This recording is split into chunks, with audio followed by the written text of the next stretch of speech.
as well as dikes and other features that are in the river, and we're working those constantly. Next slide.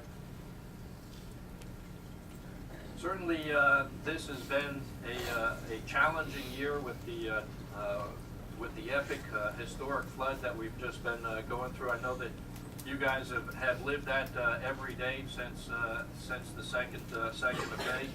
But what we saw during this flood validates the plan that was put together by General Jowen in 1927, and we've been building for since that time, putting it in place. And as I mentioned in the previous slides, we're only 89% complete.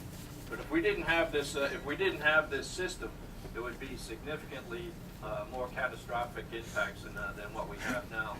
Certainly, at the end of this flood, there was not one loss of life. If you compare it to the 1927, there were more than 500 people that lost their lives, and 600,000 people had moved from their homes, and about 300,000 were refugees.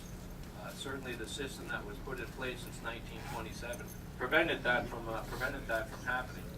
But certainly, you've heard me talk before, between 600 and 1,000% more than normal rain during the 2-week time period from the 21st of April to the 3rd of May put this water in the system, and the system was in place.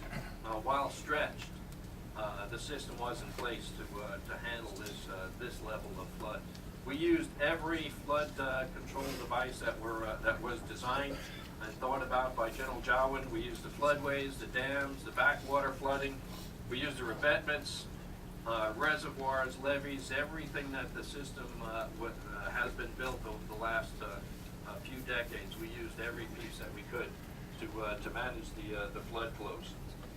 And certainly one of the most significant pieces was the reservoirs and dams, and being able to hold that water back as long as we were able to do that. And I'll ask General Peabody, who was the guy who was really holding back the water on the Ohio, to address us and some of the things that he was able to do in the Great Lakes and Ohio River.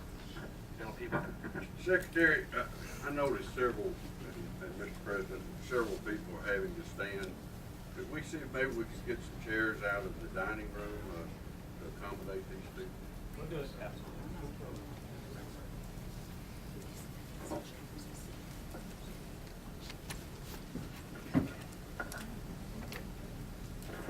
Well, thank you, General Walsh. Can everybody hear me okay? In some of our discussions last week, as we were coming down the Ohio River, Mr. James asked me to make sure that during the public hearing today that we discussed the performance of the flood risk management projects, the dams, on the Ohio River system to help people understand here the efforts that we made to try not to let the stage get to 61 feet and thus initiate the requirement to go to the breaching of the levee system. This map portrays the precipitation that came down into the Ohio River Valley and the Upper Miss during the month of April into early May. You can see during that 30-day period, the white and the purple is the heaviest precipitation. That the vast majority and the heaviest rainfall came down pretty much right on top of the Ohio River and extending into the upper portion of the lower Mississippi. I'm going to show you in a second a map where we have our flood risk management dams, but unfortunately the heaviest rainfall came down right on top of locations where, many locations where we don't have projects that can store water.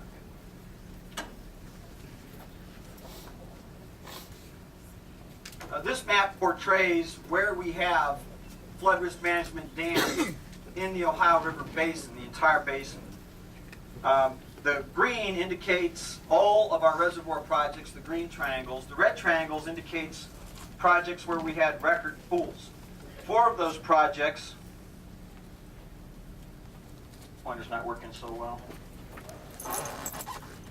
4 of those projects, Monroe, Patoka, Rough River, and Taylorsville, exceeded their 100% storage, so there was water flowing through the spillways out of those projects, and we have never seen this before.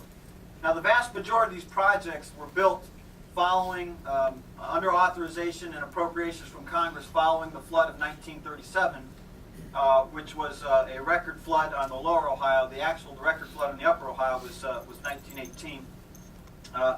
And you can see the flood, the projects that had over, that had record pools also correlates with the precipitation map that I showed you earlier. All of these projects were built for local flood protection purposes. They were not built to influence the Mississippi, but I'm going to talk in a second about what we did to try to impact favorably the stage at Cairo. The only projects that were built to influence the water flow at Cairo and the Mississippi were Kentucky and Barkley Lakes, just a little bit to the east of here, near Paducah, Kentucky.